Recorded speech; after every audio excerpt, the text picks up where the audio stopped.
Salam CBC FM radyo dinləyiciləri, efirdə Vətən uğrunda verilişidir. Studiyada sizinlə Azərbaycan Milli Elmlər Akademiyası, Mərkəzi Elmi Kitabxanasının Qarabağ Müharibəsi Qəhrəmanları Fondunun rəhbəri, Vətən müharibəsinin şəhidi polkovnik Babək Səmdinin bacısı Röqsanə Səfərzadədir.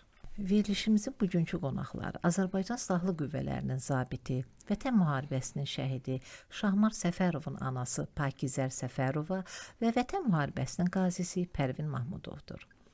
Səfərov Şahmar Nazimoğlu 1997-ci il sentyabrın 1-də Naxçıvan Muxtar Respublikası Şərur rayonu Siyaqut kəndində anadan olmuşdur. Orta təhsilini kənd məktəbində, daha sonra Heydər Əliyev adına hərbi liseydə davam etdirmişdir. Sonra Heydər Əliyev adına Azərbaycan Ali Hərbi Məktəbinə daxil olmuşdur. Motatıcı ixtisasına yiyələnərək təlim və tədris mərkəzinin zabit ixtisas kursunu keçmişdir. Gəncə şəhərində yerləşən hərbi hissədə leytenant hərbi rütbəsində tağım komandir vəzifəsində xidmətə başlamışdır. Daha sonra Daşkəsəndə yerləşən hərbi hissəyə xidmətini davam etdirmək üçün həmlə taborunda qürur komandir vəzifəsinə təyin olunmuşdur. 44 günlük Vətən müharibəsində Murov dağı uğrunda gedən döyüşlərdə qəhrəmancasına şəhid olmuşdur. Noyabrın 18-də 2-ci Fəxri Xiyabanda dəfn olunub. Rəşadət ordeni Vətən uğrunda döyüşdə fərqlənməyə görə, Kəlbəcərin azad olunmasına görə medalları ilə təltif olunmuşdur. Hər xalqın tarixi qəhrəmanlarla yazılır. Ancaq qəhrəman olmaq da hər insana nəsib olmur. Bu şərəfə yüksələn oğullardan biri də Şahmardır. Pakizər xanım, oğlunuzun ən çox xasiyyətindən, onun ailədə necə görürdünüz? Bax, istəyərdik o haqda bizə danışasınız. Ailədə onlar 3 uşaq olublar. Böyük qardaşı Ruslan, bacısı Ruhanə, Şahmar isə ailəmizin son beşiyi olubdu. Mən xəyalıma da gətirə bilməzdim ki, nə vaxtsa ailəmin ən kiçik üzvü olan Şahmar bugün mənim üçün, bəlkə də nəslimiz üçün ən böyük qəhrəmana çevrilən bir övlad olacaq. Şahmar mənimlə ən yaxın dostu idi, sirdaş idi. Mən 9 il onunla bərabər məktəbə getmişəm. 5-ci sinifdən 9-cu sinifə qədər onun sinif rəhbəri olmuşam. Ona dil ədəbiyyatdan tədris eləmişəm, dil ədəbiyyat fənnini. Bəlkə də o sinifdə deyərdim ki, 3 hərbiçi yetişibdi. Onların hərbiçi kimi yetişməsində, vətənpərvərlik ruhunda tərbiyə olunmasında, bəlkə də mənim yazdırdığım inşaların, 90-cı il şəhidləri haqqında, Xocalı faciələri haqqında danışdığım dərslər, vətən bölünməz, uğrunda ölən varsa vətəndir, yazdırdığım inşa yazıları olmuşdu. Şahmar uşaqlıqdan birinciliyi sevən uşaq olubdu. Ailədə cəld, qoçaq, o biri uşaqlarından tamamilə fərqli bir övlad olubdu. Həmişə birinciliyi sevən Şahmar döyüşdə də birinci olubdu. Döyüş başlayanda 27 sentyabrda döyüşə qalxanlardan biri olub və Murov Kəlbəcər istiqamətində gedən döyüşlərdə qəhrəmancasına şəhid olubdu. Şahmar haqqında xatirələri danışmaq mənim üçün həm qürurludur, həm də olduq qədər çətindir. 2012-ci ildə atasını itirdi. Mən onu həm ata oldum, həm də ana oldum. Onu əsl bir vətəndaş kimi yetişdirdim. Səməd Vurğunun belə bir misrası yadıma düşür. Vətən üçün yaşayan, vətən üçün ölən səmimi bir insan nə bəxtiyardır. Mən bu gün də qürurluyam. Mən nə yaxşı ki, oğlumu o cür vətənpərvərlik uğrunda, torpağa sevgi uğrunda tərbiyə elədim. Onun yadda qalan xatirələri çoxdur. Mən onun xatirələrdən birini sizə danışacağam. 2020-ci ilin fevral ayı idi. O növbəti məzuniyyətə buraxılmışdı. Evdə ikimiz idik. Ana bala oturmuşduq stol arxasında. Televiziyada da Xocalı faciəsindən veriliş gedirdi. O yerindən qalxdı, məni qucaqladı. Dedi, ana, bu Xocalı faciəsinin qanı yerdə qalmayacaq. Biz onların qisasını almalıyıq. Mən dedim, Şahmar, sən təzə işləyirsən. Dedi, ana, mən şəhid olacağım. Sən başın ucu olacaq, alnın da açıq olacaq. Və Xocalı faciəsinin qisasını mən almayım, o biri almasın. Kim almalıdır? Xocalı faciəsinin qisasını biz almalıyıq. Gələcək nəsillərə örnək olmalıyıq. Doğrudan da şəhidlərimizin hamısı 20 yanvar hadisələrinin, aprel döyüşlərinin, Xocalı faciəsinin qisasını aldılar. Şəhidlərimiz mənim övladımda daxil olmaqla Azərbaycanın suverenliyi uğrunda, ərazi bütövlüyü uğrunda şəhid olan bütün övladlar demək olar ki, öz qanları ilə, canları ilə azadlığı əldə elədilər.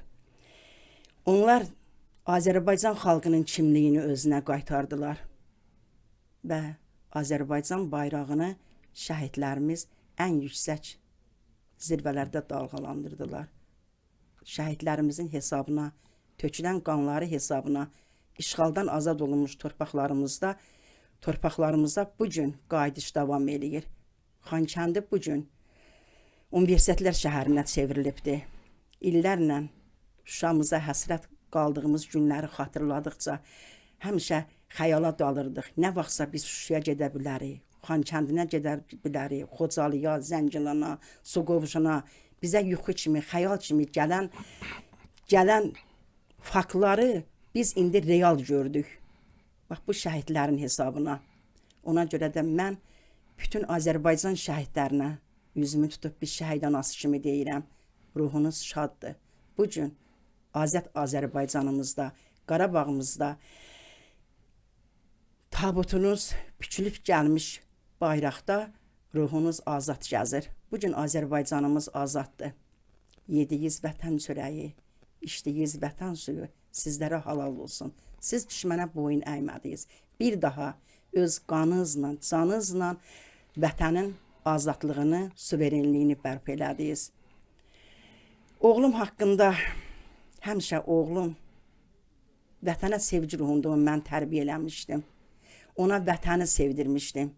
Kiçik yaşlarından hələ o məktəbə getmirdi. Mən ona Mirvarid Dilbazinin şeirini əzbərətmişdim ki, sev vətəni oğul sən də, qoru onu böyüyəndə. Mən tək yaşayırdım atası rəhmətə gedəndən sonra. Şahmar məni atdı arxa plana. Şahmar kimi oğulların hamısı övladlarını atdı, ailəsini, uşaqlarını. Şahmar subay idi, 23 yaşı var idi. Məni düşünmədi. Arxanı, işğal altında olan torpaqlarımızın neçə bugün hansı kəndi azad elədi, onları ancaq düşündürən o oldu. Yəni, mənim uşağım bu cür vətənpərvər oğlu olubdu. Ailədə, o yoldaşlarına qarşı səmimi olubdu, sədaqətli olubdu. Məsələn, sinifdə onun o qədər dostcanlı uşaq idi ki, son qəpiyinə qədər nəyi var idisə cibində ondan sinif rəhbəri olmuşdum. Uşaqlarla bölüşən uşaq idi. Bax, həmişə də dərs danışanda da, idman yarışlarında da həmişə birinciliyi sevirdi ki, mən birinci çıxış edeyim, birinci mən dərs danışım. Elə o birincilik müharibədə də bayaq qeyd etdiyim kimi, o müharibədə də birinci oldu. Ən yüksək zirvəyə, şəhidlik zirvəsinə ucaldı. Yenə də bax, bu studiyada Şahmarın sözünü təsvir eləmək yenə də nəsib oldu. Həmişə deyirəm, Şahmar, ruhun şad olsun. Bugün qürurluyam. Mən də fəxr eləyirəm ki, Azərbaycan xalqına o cür övlad böyütdüm. Sən ən yüksək zirvədə, şəhidlik məqamında, şəhidlik zirvəsində, mən anana isə qürur zirvəsini yaşatdığın üçün sənə öz təşəkkürümü, minnətdarlığımı bildirirəm. Vallahi Pakizə xanım, biz sizə minnətdarıq. Belə gözəl ana, elə necə belə də bir igid bir oğul böyüdü, başa çatdırmalı idi. Onun xırda vaxtından stolun üstündə Qanlı Yanvar kitabı, Qara kitab, Xocalı faciəsinin kitabı, qəhrəmanlıq dastanları, bax bu həmişə Dədə Qorqud dastanının bütün boylarını əzbər bilirdi o. Həmişə bax o qəhrəmanlıq dastanlarını oxuyardı. Özüm də yazı yazdırardım, inşa yazılar. Deyirdim ki, Şahmar, bax bu belə olsa belə yaxşıdır. Onu bir növ vətənpərvərlik ruhunda tərbiyə eləmişdim. Ən yadda qalan xatirələrdən də biri 8-ci sinifdə onun hərbisiyə şəxsən mən özüm dedim ki, Şahmar, biz onda qeyd edeyim ki, ailəmiz hərbisi olubdu. Mən qaynımın biri rəhmətə gedib mayor idi. İkinci qaynım istefada olan polkovnikdir. Böyük oğlum Naxçıvanda Heydər Əliyev adına hərbi liseyi qutardı. Ancaq bəzi səbəblərdən akademiyaya təhsilini davam etdirmədi. Bəlkə də ailəmizdən gələn idi bu. Şahmar da o gözəl musiqi pianino çalırdı. Gözəl musiqi dəftəri var, mahnılar bəstələyirdi, gitara çalırdı. Ən acı xatirələrimdən də biri o gitarası 5 ildir ki, susub. Həmişə evdə belə baxıram, o dəftərlərini saxlayıram, kitablarını saxlayıram. Nə bilim, vətənpərvər onu böyütmüşdüm. Vətənə məhəbbət, sevgi ruhunda. Əsl müəlliməsiz. O cür onu tərbiyə Peşəniz də eləmişdim. gözəldir, Pakizə xanım. Siz indi Yəni o başqa sahəni seçmədi. Özüm dedim ki, axırda sonda dedim ki, Şahmar, gəl sənəti 5-ci qrupa musiqiyə ver. Dedi, yox ana, mən hərbi peşəsini seçmişəm. Hərbiyə gedəcəm, komandirdə olacam. Döyüşlə başlayanda döyüşə gediblər. Onlar gecə saat 26, gecə saat 12-dən döyüşə qalxıblar. Əlləri ilə o dəstənin hamısında komandirlər, nə bilim, mayorlar, polkovniklər, əskərlərlə bərabər döyüşə qalxıblar. Əlləri ilə o qayaları çapıb Kəlbəcərə yol açıblar. O zirfiyə qalxıbdı. Ermənilərlə döyüşüb 52 gündə Kəlbəcərdə neytral zonada qalıbdı. 52 gündən sonra Kəlbəcər alınandan sonra onun nəşi noyabrın 18-də bizə verildi. 2-ci Fəxri Xiyabanda dəfn olundu. Yəni övladım qoçaq idi, cəsur idi. Mən onunla fəxr edirəm, bu gün də fəxr edirəm. biz də fəxr edirik. O vətən qarşısında Bəli. biz vətəndaşlıq borcunu yerinə yetirdi. Mən anasına isə qürur yaşatdı. Hər yerdə alnım açıq, üzüm ağdı ki, mən də övladımı o cür tərbiyə elədim. Vətən qarşısında öz borcunu şərəflə yerinə yetirdi. Bax, mən şərəflə onun qürurla, şərəflə, ləyaqətlə vətən qarşısında olan borcunu yerinə yetirdiyinə görə ona təşəkkür eləyirəm. Çox sağ olun. Biz də sizə minnətdarıq. Çox sağ olun Pakizə xanım. Qazimizi tanıyaq. Mahmudov Pərvin Filmanoğlu 14 noyabr 1989-cu ildə Qubadlı rayonunun Xocahan kəndində anadan olub. Ermənistan silahlı qüvvələrinin işğalçılıq siyasəti və təcavüzü nəticəsində 1993-cü ilin 31 avqust tarixində ailəsi ilə birgə məcburi köçkün düşmüşdür. 1996-cı ildə Yeni Günəşli yaşayış sahəsində yerləşən tam orta məktəbdə təhsil almışdı. 2007-ci ildə orta məktəbi əla qiymətlərlə başa vuraraq Bakı Dövlət Universitetinin Sosial Elmlər və Psixologiya Fakültəsinin fəlsəfə ixtisasına qəbul olmuşdur. Həqiqi hərbi xidmət keçmişdir. 44 günlük vətən müharibəsinin iştirakçısıdır. Hal-hazırda Pərvin, istərdik iş fəaliyyətinizdən danışasınız bizə. Vətən müharibəsindəki iştirakınız, sizin indiki fəaliyyətinizə necə təsir edir? Buyurun, sizi eşidək. Mən ilk öncə Röksana xanım fürsətdən istifadə edib sizi, bizim qəhrəman şəhidimiz, mənim üçün doğma olan, əziz olan qəhrəman şəhidimiz Şahmar Səfərovun anası Parçaran anası salamlayıram. Bizə bu şəraiti yaratdığı üçün CBC FM rəhbərliyinə təşəkkür edirik. Bəli, siz mənim tərcüməyə halımda giriş hissədə qeyd etdiniz. Mən Qubadlı rayonunda doğulmuşam. Məcburi köçkün həyatını yaşayan o 1 milyon soydaşımızdan biri olmuşam. Yəni bizim üçün öz doğma torpağımızı itirmək çox ağır idi. Mənim belə deyim, uşaqlığım, o yeniyetməli illərim məcburi köçkünçülüklə keçib. Bir məsələni deyim, mən orta məktəbdə oxuyanda, yay tətili dövrünə buraxılanda müəlliməmiz bizə tapşırdı ki, inşa yazın, kim harda dincələcəksə, istirahət edəcəksə onu. Mən heç vaxt rayona belə deyim də, yəni öz rayonumuz işğal altında idi deyə. Həmişə arzuluyordum ki, bir gün rayonum qayıtsın, mən o, belə deyim də, inşaatımı, hekayətimi, orayla bağlı arzularımı canlı yaza bilim. Mən hal-hazırda Azərbaycan Respublikasının Milli Məclisində çalışıram. Deputat Səyyad Aranın köməkçisiyəm. Bundan əvvəl, yəni müharibə dövründə isə 6-cı çağırış Milli Məclisdə fəaliyyət göstərirdim. Deputat Etibar Levin köməkçisi olmuşam. Məhz müharibəyə də 2020-ci ilin 27 sentyabrda başlanan 44 günlük vətən müharibəsinə Milli Məclisin 6-cı çağırışında çalışdığım dövrdə Cənab Prezidentin qismən səfərbərə sərəncam əsasında cəlb olunmuşam. Biz, belə deyim, bir müddət həm gündüz, həm gecə təlimləri keçdik. Daha sonra mən olduğum ensaylı hərbi hissə Ağdamda qərarlaşdı. Ağdamı, belə deyim, düşmən daşı daş üstünə qoymamışdı, viran qoymuşdu. Şükürlər olsun ki, biz cənab prezidentimizin yürütdüyü qüdrətli siyasət, şanlı ordumuzun gücü, Allah rəhmət eləsin, şəhidlərimizin canı, qazilərimizin qanı hesabına, müharibə iştirakçılarının səyi nəticəsində biz o doğma torpaqlarımızı azad eləyə bildik. Mən sizə onu deyim ki, mən müharibədən qayıtdıqdan sonra şükür Allah sağ-salamat qayıtdım. Bizim hərbi hissə belə deyim də, yəni itki vermədi.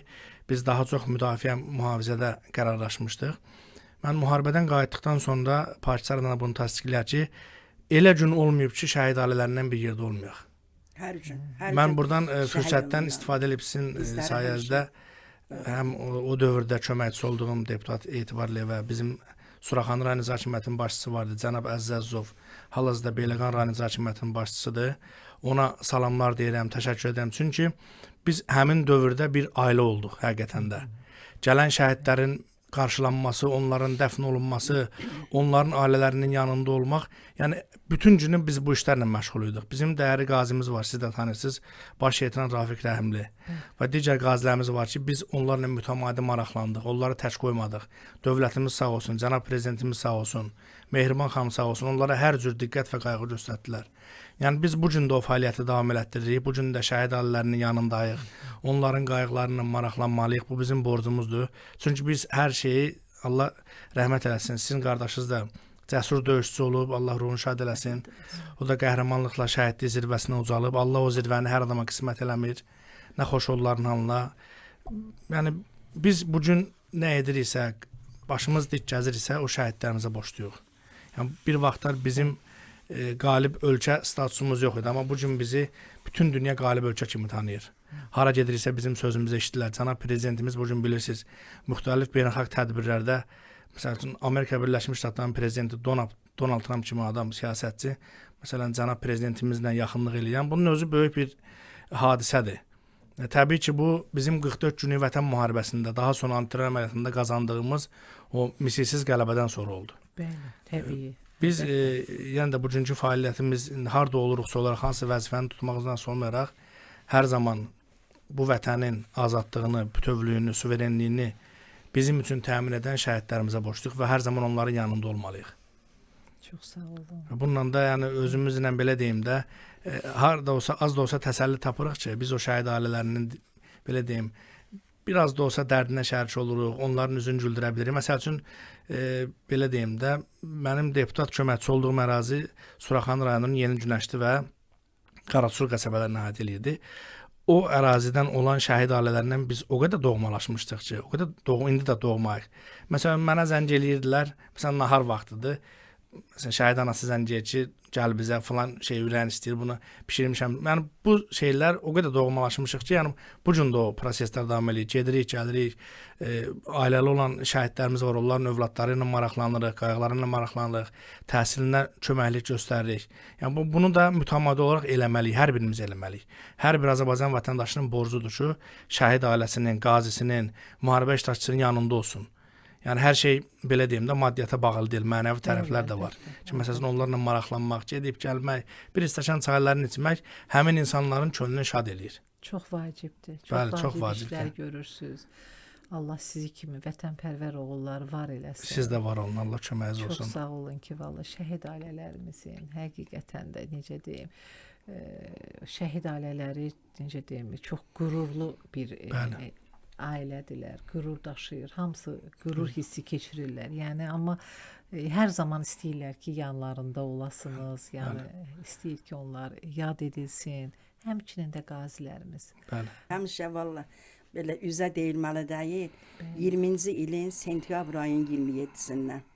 Demək olar ki, o vaxtdan bu günə qədər icra başçısı Əziz müəllim başda olmaqla Suraxanı rayonunun bütün kollektivi, Pərvin müəllimin özü dəfələrlə şəxsən bizim evimizdə olubdu, dəfələrlə. Bizə elə bir ki, mənəvi dəstək olubdu. Həmişə icra başçısından tutmuş, onun bütün işçiləri də o struktur. Suraxanı rayonunun icra hakimiyyətinin bütün işçiləri, aparatın işçiləri dəfələrlə. Hazırda da o fəaliyyət davam edir orada. Hazırda da o fəaliyyət. Adil müəllim Əliyev. Adil müəllim. Adil Əliyevin rəhbərliyi ilə davam eləyir. Yeni Azərbaycan Partiyasının sədri Vüqar müəllim başda olmaqla, Adil müəllim başda olmaqla dəfələrlə vallahi üzlərinə deyilməlidir. Həmişə bizə mənəvi dəstək olublar. Bizim yas mərasimimizdə, il mərasimimizdə, şu övladlarımızın ad günündə, il dönümündə həmişə bizə dəstək olublar, mənəvi dəstək olublar. Bizə güc, qüvvət veriblər. Bəlkə də onlar bizi o qədər qürurlandırdılar, o qədər bizə mənəvi dəstək oldular ki, onların mənəvi dəstəyi bizim bugün bax belə ayaq üstə saxladı. Mən elə bax bugün Adil Əliyeva, bizim keçmiş icra başçımız Əziz müəllimə, Vüqar müəllimə, Pərvin müəllimin özünə, deputat Etibar Əliyeva hamısına öz təşəkkürümü bildirirəm. Həmişə bizə mənəvi dəstək olublar, dayaq olublar. İstər maddi cəhətdən, istər mənəvi cəhətdən dəstək olublar bizə.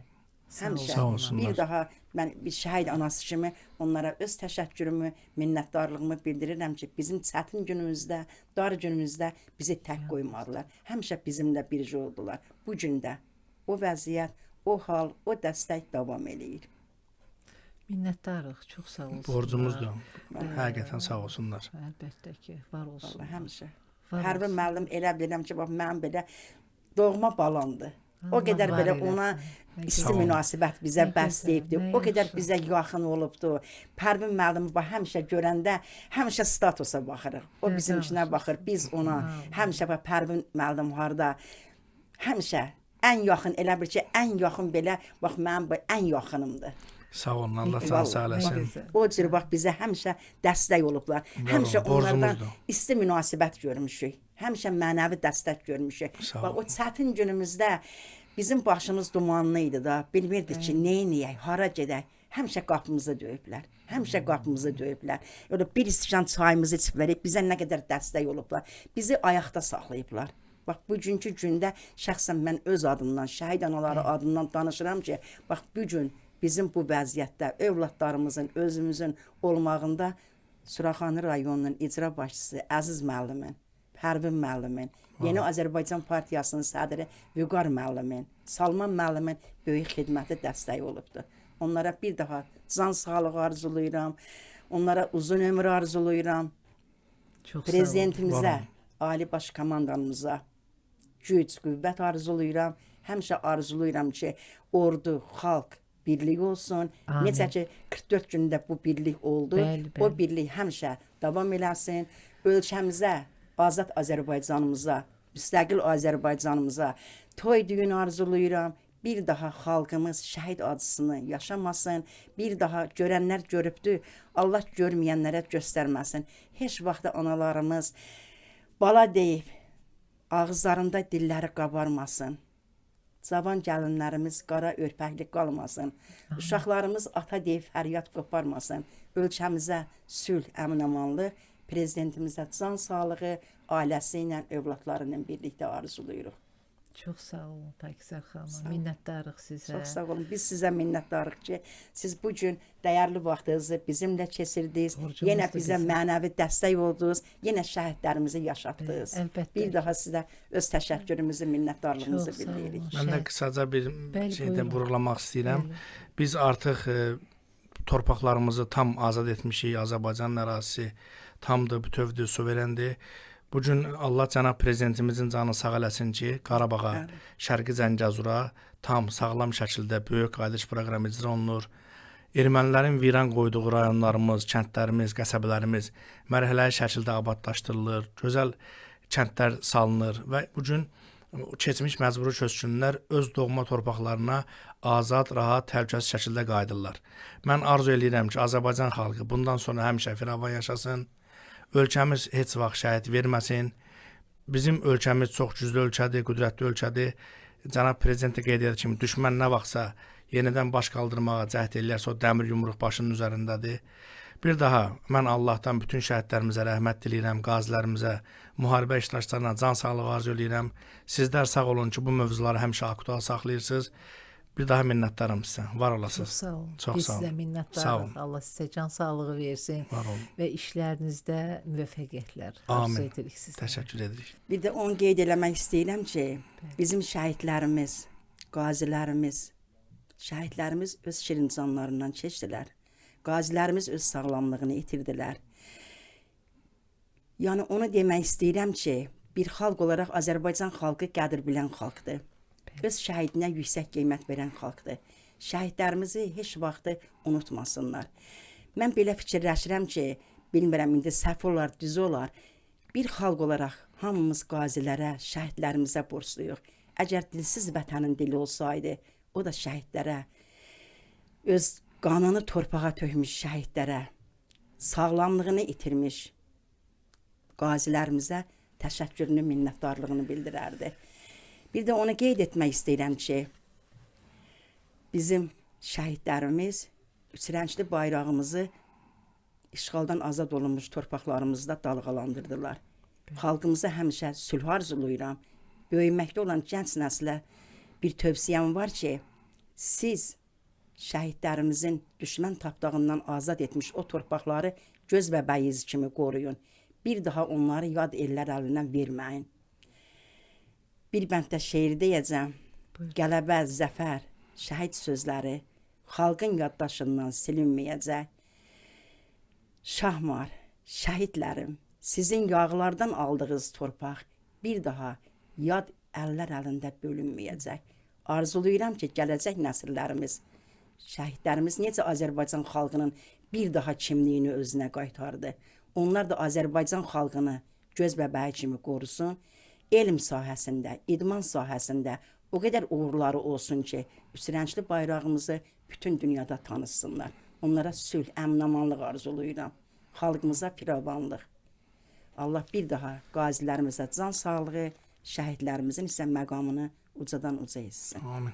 Amin. Çox sağ olun Pakizə xanım. Minnətdarıq sizlərə gəldiyiniz üçün. Siz sağ olun dəvət Pərvin üçün. bəy, çox sağ Var olun. olasınız. Siz sağ olun. Siz sağ olun. gəldiyiniz Biz üçün. sizlərə bir daha təşəkkürümüzü bildiриrik ki, yenə də həmişə olduğu kimi şəhidlərimizi mənəvi yaşadırsınız. Belə bir deyim var, şəhidlər deyil vurulduqda ölmürlər. Unudulduqda Unudulduqda ölürlər. Biz də çalışaq ki, biz analar nə istəyirik ki, şəhidlərimiz mənəvi yaşasın, unudulmasın. Onlar nə qədər Azərbaycan var, dövlətimiz yaşayacaq, heç vaxt şəhidlərimiz unudulmayacaq və Pərvin kimi oğullarımız nə qədər ki belə fəaliyyət, iş fəaliyyətində belə işləyəcəklər, belə sizlərin yanınızda olacaqlarsa, deməli onlar heç vaxt Borcumuzdur hər zaman, son Sağ nəfəsimizə olun. qədər. Heç Allah vaxt köməklər olsun. unudulmayacaqlar. Sağ Çox olun. sağ olun, Siz var sağ olun. olun, Bu çox sağ günlük bu qədər CBC FM radio dinləyiciləri, sağ olun.